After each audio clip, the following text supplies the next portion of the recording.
Varicose veins తో బాధపడుతున్నారా? దసరా సందర్భంగా ఉచిత కన్సల్టేషన్, సర్జరీపై 20% వరకు డిస్కౌంట్. నమస్తే రమ్మగారు. నమస్తే జయ. రమ్మగారు, చేతనంతా ఇతరులకి సహాయం చేయాలని చెప్తాం. మనం చేస్తూ ఉంటాం, పిల్లలకు కూడా అదే నేర్పిస్తూ ఉంటాం. దీనికి సంబంధించి ఏమైనా నీతి కథలు ఉన్నాయా? బోల్డ్ కథలు ఉన్నాయి జయ. చాలా చెప్పుకున్నాం మనం. ఎన్నో. పరోపకారి పాపన్న, yes. పరోపకారి పాపన్న కథలు ఎంత సూపర్ హిట్ కథలు. అవును. ఎవరైనా వినకపోయి ఉంటే, మీకు ఇంట్రెస్ట్ ఉంటే, పరోపకారి పాపన్న కథలు ఫుల్ సిరీస్ ఉంది మన దగ్గర. మళ్ళీ రమ్మగారు రీప్రమోట్ చేస్తున్నారు. ఆ. Please, అందరూ వినండి, చాలా బాగుంటాయి జయ పరోపకారి పాపన్న అవును, కథలు. అవును. తర్వాత వెర్షన్ కూడా పరోపకారి పాపన్న చిన్నప్పటి నుంచి పెద్ద అయ్యి పెళ్లి చేసుకుని సెటిల్ అయ్యేదాకా ఒక చెప్పాం మనం. అవును. సెటిల్ అయిన తర్వాత కథలు కూడా ఉన్నాయి కొన్ని. ఈసారి ఎప్పుడో చెప్దాం, ఒక సిరీస్ లాగా అవి కూడా. గుండు భీమన్న కథలు, పరోపకారి పాపన్న కథలు వినాల్సిందే. ఇంకా పంచతంత్ర కథలు ఇవన్నీ నీతి కథలే కదా నీతి రమ్మగారు? కథలే. సహాయం చేయాలని ఎప్పుడు కూడా జయ పరోపకార పుణ్యాయ పాపాయ పరపీడనం అన్నారు. పరోపకారం పుణ్యానికి, పరపీడనం పాపం కలుగుతుంది. దానివల్ల ఇతరులను అంతేనా? ఇబ్బంది పెడితే, బాధ పెడితే, వాళ్ళకి అసహనాన్ని కలగజేస్తే పాపం వస్తుంది మనకి. ఎప్పుడూ అవసరమే. ఎవరో ఒకళ్ళు సహాయం చేయకపోతే మనం ఇక్కడ ఉంటామా జయ? అస్సలు లేదు రమ్మగారు. లేం కదా. నాకు ఒకళ్ళు సహాయం చేయటం వల్ల నేను ఇక్కడికి వచ్చా, ఆ. నీకు ఎవరో సహాయం చేయటం వల్ల నువ్వు ముందుకు నాకు వచ్చావు. ఇద్దరు సహాయం చేశారు సరే, రమ్మగారు. నాకు ఒకళ్ళు చేశారనుకో, Okay. ఇప్పుడు ఎవరో ఒకళ్ళ సహాయంతో మొదలు పెడతాము. ఆ సహాయం చేయటం అనే పాయింట్ ఒకటి ఉంది చూసావా, అది ఇంపార్టెంట్. అంతేనండి. ఇప్పుడు వీళ్ళు మనకి చేశారు, మనం ఇంకొకళ్ళు చేయాలి, ఇంకోళ్ళు ఇంకొకళ్ళకి చేయాలి, చేస్తూ ఉండాలి. అప్పుడే ముందుకు సాగుతాం. సాగుతాం. లేకపోతే ఎక్కడెక్కడ స్తంభించిపోము రమ్మగారు. నన్ను అంటుకోక నా మాలకాకి అన్నట్టుగా ఉండిపోవటము అంతే. ఒకటే అయిందా. తర్వాత నా దారి నాది, ఎవడు చావు వాడు చేస్తాడు, నాకెందుకు, నా సంగతే నాకు ముఖ్యం. అలాంటి వాళ్ళు కూడా ఎవరో ఒకళ్ళకి ఏదో సహాయం చేస్తాను జయ. అలాంటి వాళ్ళు కూడా చేస్తారు. రోడ్డు మీద ఏమైనా నుంచుంటాం, ఎవరో ఏమండి అడ్రస్ ఎక్కడండి, ఏమన్నా తెలియదు అంటారు కొంతమంది. తెలియదు పాపం. కొంతమంది తెలిసినా కూడా ఈ టైం వేస్ట్ ఎందుకు, వీడితో ఎందుకు నేను మాట్లాడాలి అనుకుంటారు. ఈ రోడ్డు మీద వీడెవడితోటో నేను ఎందుకు మాట్లాడాలి అనుకుంటారు. ఇంకోటి ఉంటాడు, బాబు ఇటు నేను అటే వెళ్తాను, నా వెనకాల రండి. బంగారు కొండలు ఉండరు అలాంటి వాళ్ళు ఉంటారు. ఉంటారు. ఆకాశానికి పందిరి గుంజలు ఇంటికాడ తీసుకెళ్లి దిగబెడతారు. దిగబెడతారు. నోటి మాటతోనే అంత అడ్రస్ చెప్పేస్తారు. చెప్పేస్తారు. అవతల వాళ్ళు ఇంకా చాలా గొప్ప వాళ్ళు కూడా, మంచి వాళ్ళు అనుకో, వీడు వాళ్ళ ఇంటికి తీసుకెళ్ళి అన్నయ్య నీకోసం వీళ్ళు వచ్చారని కూడా చెప్తాడు.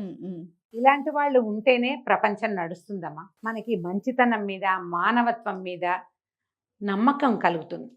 ఈ నమ్మకమే మనకి ధైర్యాన్ని ఇస్తుంది. బతికే ధైర్యం ఎక్కడి నుంచి వస్తుంది మనుషులకి? అంతే కదండి, నమ్మకం. నమ్మకం వల్ల. ఆ నమ్మకం ఎవరి వల్ల కలుగుతుంది? అసలు దేని వల్ల నమ్మకం కలుగుతుంది?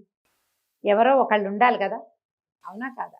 ప్రతి వాళ్ళకి వాళ్ళ జీవితంలో జీవితం పట్ల నమ్మకం కలిగించిన వాళ్ళు కనీసం 10 మందిని చూస్తాం మనం. మినిమం 10 పీపుల్ని చూడాలి. నువ్వు నమ్మకం పెంపొందించుకుని బతుకుతావా? ఒకటి బతుకుతావు. వాళ్ళ పద్ధతి నచ్చి నువ్వు కూడా వాళ్ళలాగానే ప్రవర్తిస్తావా? ఇంకా నువ్వు మహామనీషిగా బతికినట్టు. అందరం బతుకుతాం అంతే. చక్క అద్భుతంగా జీవించడం అనేది వాళ్ళ నుంచి నేర్చుకుని, అంతే కదా. అవునండి. ఇప్పుడు పాత స్కూల్ ఏదో ఒక స్కూల్లో చదువుకున్నాం, అక్కడ ఫ్రీ ఎడ్యుకేషన్ లభించింది. కొన్నాళ్ళు మన జీవిత గమనంలో పరుగులు పెడతాం, తర్వాత ఎప్పుడో ఒకరోజు తడుతుంది.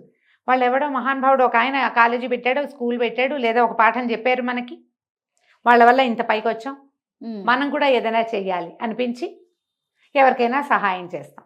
ఇప్పుడు ఏమిటి, ఒక దీపంతో ఒక 3-4 కొత్త దీపాలు వెలిగినట్టు మంచితనం కూడా అంతే.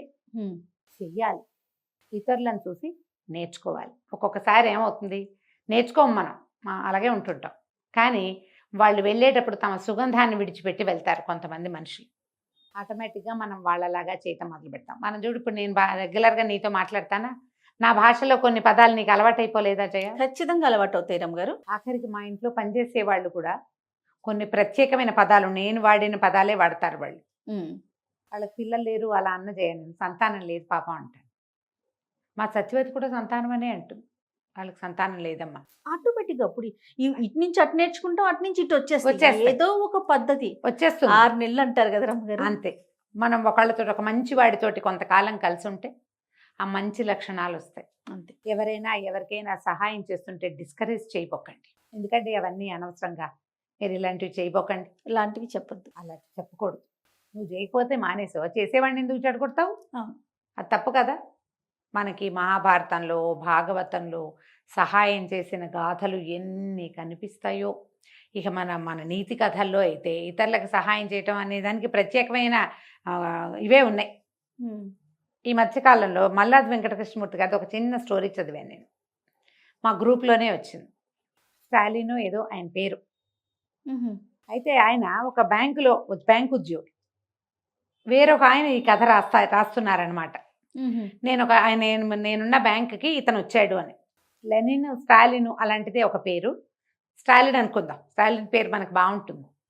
అయితే ఆయన ఈ మనం కథ రాస్తున్న రచయిత గారు పనిచేస్తున్న బ్యాంకుకి వచ్చారు. వచ్చిన రోజు అందరినీ పలకరించాడు, తనంతట నుంచి షేక్ హ్యాండ్ ఇచ్చాడు. ఈయన అలాంటి వాడు కాదు, ఎందుకు మన పని మనం చేసుకుని మన ఉద్యోగం మనం చేసుకుని పోదాం అనే ధోరణి.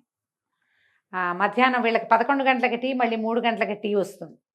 అప్పుడు టీ తెచ్చిన వాడు ఎవరి దగ్గర డబ్బులు తీసుకోవాలి. కొత్తగా వచ్చిన ఆయన మీ అందరికీ టీ ఇవ్వమన్నాడు. ఆయన కొత్తగా వచ్చాడు, అందరికీ టీ తోటి పరిచయం చేసుకున్నాడు. ఆయన అందరినీ చూసి నవ్వేవాడు, ప్రతి వాళ్ళకి చెయ్యి ఇచ్చేవాడు. ఎవరైనా పని చేసుకుంటుంటే వాళ్ళకి హెల్ప్ చేయడానికి ముందుకు వెళ్ళేవాడు. బ్యాంకులోకి ఎవరైనా వస్తారు, మనం ఒక్కోసారి బ్యాంక్కి వెళ్తామా, మనం వెళ్ళి నుంచుంటాము, అవతల వాళ్ళ పని వాళ్ళు చేసుకుంటారు. చచ్చిన తలకాయ ఎత్తి చూసి మీకు ఏం కావాలి అని అడగరు. అవును, చాలా బ్యాంకుల్లో చూస్తాం మనం. ఇప్పుడు కొన్ని ప్రైవేట్ బ్యాంకులో అయితే ఉంటారు చక్క సూట్లు వేసుకుని చక్క ముచ్చట కొలిపే అబ్బాయిలు. What can I do for you madam అనుకుంటూ వచ్చేస్తారు. కానీ మన పెద్ద పెద్ద నేషనలైజ్డ్ బ్యాంక్స్లో రారు. వాళ్ళ పని వాళ్ళు చేస్తారు. నువ్వు వెళ్ళి అడిగితే చెప్పినట్టు, నువ్వు అడగకపోతే నువ్వు ఎందుకు వచ్చావో మాకు సంబంధం లేదు. ఈ బ్రాంచ్లో అలా ఉన్నారనమాట. ఈయన మాత్రం వచ్చిన వాళ్ళని అడిగి వాళ్ళకి సహాయం చేసేవాడు, నవ్వుతూ మాట్లాడేవాడు అందరితోటి. ఎవరికైనా ఏదైనా అర్థం కాకపోతే ఉండండి నేను చెప్తానని వెళ్ళి కూర్చొని వాళ్ళకి అర్థమయ్యేలాగా చెప్పేవాడు. అక్కడి నుంచి రకరకాలు ఉన్నాయి కదా ఈ బ్యాంకింగ్ వ్యవస్థలో, మనము సిప్పు పెట్టడము అలాంటివి, వాటికి పెద్దవాళ్ళు ఎవరైనా వస్తే వాళ్ళకి సలహా చెప్పటం అలాంటివి చేసేవాడు. ఎవరికైనా ఏదైనా ప్రాబ్లం ఉందంటే నేనని పరిగెత్తుకుంటూ వెళ్ళిపోయేవాడు. ఓ రోజు ఒక కూర ఏదో తెచ్చి మన రచయిత గారికి కూడా పెట్టారు. ఏమిటి ఇది అంటే, ఇది అవియల్ అని, చాలా మంచి కూర అండి, మేము కేరళలో ఉన్నాం, మా మిస్సెస్ అక్కడ పెరిగింది, ఆవిడ చేస్తుంది, మీకు టేస్ట్ చూపిద్దామని తెచ్చాను. ఎవరైనా మనకు ఆఫర్ చేస్తారా? తక్కువ చేస్తారు, చాలా తక్కువ ఉంటారు, కానీ చేస్తారు. ఈయన భార్య చెప్పింది, రచయిత గారి భార్య ఏం చెప్పిందంటే, ఇది కాస్ట్లీ కూర, ఎన్నో కూరలు పడతాయి అందులో, కొబ్బరి పాలు అవి వేస్తారు. సరే ఈయనకి బాగానే ఉంది. ఈ మధ్యలో ఒక ఆయన ఏదో ఊరు వెళ్తున్నారు, వాళ్ళ వైపు అన్ని దొంగతనాలు జరుగుతున్నాయని అంటే వాళ్ళ బావమరిది వచ్చి పడుకుంటానన్నట. కానీ బావమరిదికి ఏదో ప్రాబ్లం వచ్చింది, వాళ్ళ ఇల్లు ఖాళీగా ఉంటుంది, ఎలాగో తెలియట్లేదు, వారం రోజులు ఊరు వెళ్ళాలంటే నేను వచ్చి పడుకుంటానులే వారం రోజులు మీ ఇంట్లోని, ఇతను వెళ్ళి పడుకున్నాడు వాళ్ళ ఇంట్లో. ఇప్పుడు వచ్చిన కస్టమర్లు అందరికీ ఈయన నవ్వుతూ పలకరించేస్తారు. కల్లా స్టాలిన్ చేస్తాడు, మీరెందుకు చేయరు అనేవాళ్ళు వచ్చిన వాళ్ళు. ఈ స్టాఫ్లో వచ్చింది గుమాస్తాలు అందరూ ఉంటారు కదా, వాళ్ళు ఏమన్నారు, స్టాలిన్ గారు అందరికీ పనులు చేయబోకండి మీరు, వాళ్ళు మేము చేయట్లేదని మమ్మల్ని అడుగుతున్నారు అంటే, ఏమిటండి పనే కదా, మనం అందుకేగా ఉన్నాం అనేవాడు నవ్వుతూ. హార్ష్గా రియాక్ట్ అయ్యేవాడు కాదు అతను. ఓకే, ఇంకా ఆయన రకం. ఇంకో తర్వాత ఏమో ఈయనకి ఏదో బావమరిది పెళ్లి క్యాసెట్ ఏదో వచ్చింది, వీళ్ళ దగ్గర వీసీఆర్ లేదు. ఈయనకి ఇష్టం లేదు రచయితకి ఈ మాట చెప్పటం, కానీ ఆయనతో చెప్పాడు వీసీఆర్ కావాలి, ఒక సీడీ వచ్చింది అని అనగానే, ఉండండి మన మేనేజర్ గారి దగ్గర ఉందని ఈయన వెళ్ళి మేనేజర్ గారిని ఒకసారి వీసీఆర్ కావాలండి అని, అతనే ఈయన బదులు అతనే అడిగి అది తీసుకొచ్చి వీళ్ళ ఇంట్లో సెటప్ చేసి ఆ సీడీ కూడా పెట్టి వాళ్ళకి చూపించెళ్ళాడు. తన పుట్టినరోజు, ఎవరి పుట్టినరోజు అయినా పలకరిస్తాం, తన పుట్టినరోజుకి అందరికీ స్వీట్లు, టీలు, కాఫీలు. వీళ్ళల్లో ఎవ్వరూ పెద్దగా అలా స్వీట్లు టీ కాఫీలు ఇప్పించేవాళ్ళు కాదు. ఏదైనా పార్టీ ఇవ్వాల్సి వస్తే ఎగ్గొట్టేసి హాఫ్ డే వెళ్ళిపోవటం అలా కూడా చేసేవాళ్ళు, ఇవ్వకుండా. ఒక అంటీ ముట్టని ధోరణి ఉండేది వాళ్ళల్లో. ఎప్పుడో ఒకసారి ఈయన వాళ్ళ ఇంటికి వెళ్ళాడు కూడా. వస్తే మీ పేరేమిటి వింతగా ఉందని ఆయన భార్య అడిగితే, మా నాన్నగారికి దేవుడి మీద పెద్ద నమ్మకం లేదండి, అందుకని మాకు ఇలాంటివి పెట్టారు, స్టాలిన్, లెనిన్, మా చెల్లెల పేరు ఓల్గా అని పెట్టారు అనేసరికల్లా ఈవిడ చెప్పిందట, ఆ మావారు సహస్ర గాయత్రి చేస్తారు. ఒట్టి సహస్ర గాయత్రి చేసి ప్రయోజనం ఏముంది, ఏమి రాయరు ఆయన, జస్ట్ వాక్యం రాస్తారు. మా ఆవిడ చెప్పింది, మా ఆయన సహస్ర గాయత్రి చేస్తారని. గాయత్రి చేస్తారు కానీ ఆయన అంటి ముట్టినట్టే ఉంటారు క్యారెక్టర్. కొన్నాళ్ళకి స్టాలిన్ గారికి ట్రాన్స్ఫర్ అయింది. నేను అక్కడికి కేరళ వైపుకి పెట్టుకున్నానండి, నాకు వచ్చేసింది అని చెప్పాడు. నేను వెళ్ళిపోతున్నానని. వెళ్లే ముందు ఈయనకి మళ్ళీ అవియల్ చేసి పట్టుకొచ్చి ఇచ్చాడు. మేము వెళ్ళిపోతున్నాం, మళ్ళీ మీరు ఎప్పుడు టేస్ట్ చూస్తారు, మళ్ళీ మనం ఎప్పుడు కలుస్తామో రుచి చూడండి సార్ అని చెప్పి ఆ కూర తెచ్చి బాక్సులకు తెచ్చి ఇచ్చాడు. అందరికీ బాయ్ చెప్పాడు. స్టాలిన్ వెళ్ళిపోయాడు.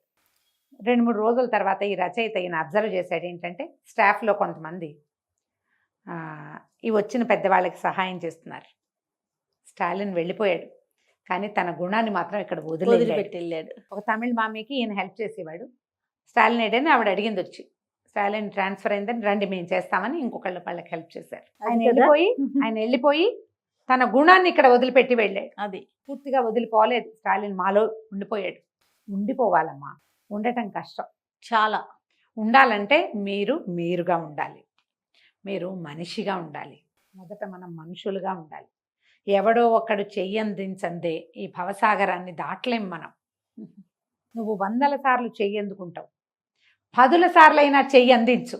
వచ్చి మొత్తం మీద ఇచ్చేసేయద్దు, నిన్ను నువ్వు త్యాగం చేసుకోకు. సినిమాటిక్గా చేయమంటల్లా, కనీస సహాయం, మాట సాయం, మంచి మాట, ఒక నిమిషం మంది కాదనుకుని త్యాగం చేసి అవతల వాళ్ళతోటి ఉండటం. ఎక్కువ అతను ఈయన త్యాగరాజు అని కూడా అనుకునేవాళ్ళు. ఈయన టైం అవతల వాళ్ళ కోసం ఇస్తాడని. కొంతమంది ఉంటారు అట్లా. మనం ఆకాశానికి పందిరి గుంజలు కథ చెప్పుకున్నాం. అవునండి. ఆకాశానికి పందిళ్ళు ఉంటారు, కొంతమంది ఆ గుంజలు ఉంటాయి. అలాంటి వాళ్ళు ఉండబట్టే మనం అందరం ప్రశాంతంగా జీవిస్తున్నాం ఇంకా అంతే కదా. కదా. ఆ గుంజల్లో మీరు ఒకరు అవుతారా అవరా అనేది పూర్తిగా మీ ఇష్టమే. ఎప్పుడు నేను ఎవరిదైనా ఆసరా తీసుకుంటాను, నేను ఎవరికి ఆసరా ఇవ్వను అని అనుకునేవాడు పూర్తి స్థాయి మనిషిగా ఉండడు. పూర్తి స్థాయి మానవత్వం కావాలంటే చేయి అందుకోవటంతో పాటు చేయి అందించటం కూడా రావాలి. ఖచ్చితంగా. ఈ తన్ను మాలిన ధర్మం మొదలు చెడ్డ బేరం అని ఒక సామెత వింటాం మనం. తన్ను మాలిన ధర్మం చెయ్యొద్దు, కానీ నీ దగ్గరికి వచ్చినప్పుడు చేయగలిగేంత కనీసం మాట సాయమైన చేయాలి. కొన్నిసార్లైనా చేసి మనం మనుషులమే అని మనం శభాష్, వెరీ గుడ్, బాగా చేసావు నువ్వని అనుకోండి. కంచికి మనం ఇంటికి. అద్భుతమైన కథ అండి. నమస్తే. నమస్తే చే.